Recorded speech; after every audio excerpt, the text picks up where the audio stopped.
Patuloy na nangangalap ng impormasyon ng Department of Transportation and Communications o DOTC. Tungkol yan sa manoy pangingikil ng ilang opisyal nila sa isang kumpanya mula sa Czech Republic na interesado sa pagsupply ng mga bago ng tren sa LRT. Nag-file na rin po ng tinatawag na leave of absence ang General Manager ng MRT na si Alvi Tangkol na nadadawit sa usapin na yan. Nakatutok si Sandra Aguinaldo. Nag-file na ng leave si MRT General Manager Alvi Tangkol habang iniimbestigahan ang sinasabi ng Ambassador ng Czech Republic sa Pilipinas na may ilang taga-DOTC raw na nanghihingi ng lagay na $30 million kapalit ng kontrata sa pagbili ng mga tren para sa MRT-3.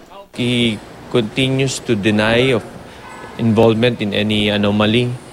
In fact, he denies presence in some of those places that they said that he was there. Pinuntahan namin ang opisina ni Vitangkol pero wala raw siya doon. Sa isang text message, sinabi ni Vitangkol na hindi pa siya otorisadong magsalita sa ngayon.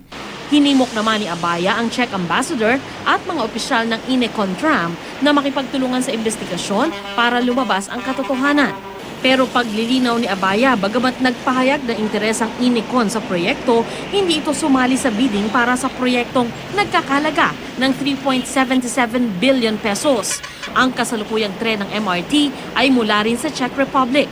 Sinikap ng GMA News na makuna ng pahayag ang Czech Ambassador pero hindi pa ito nagpapaunlak sa amin. Gusto nila yung either government to government or direct negotiations, but clearly papaliwanag ko, sa panahon yun, you want to avoid that kind of activities dahil the default, the bias is toward open, transparent, and competitive bids. Medyo mataas yung hinihingi nila. In fact, ang patak nila was around, on the cost of the LRV, was around $3 million per coach.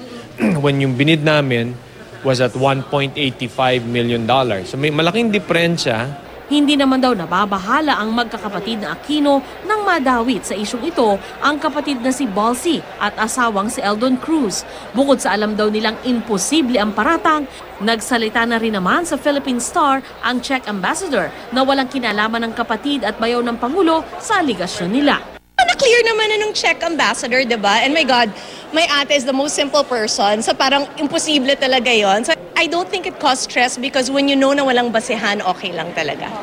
Sandra Aguinaldo, Nakatutok, 24 Oras.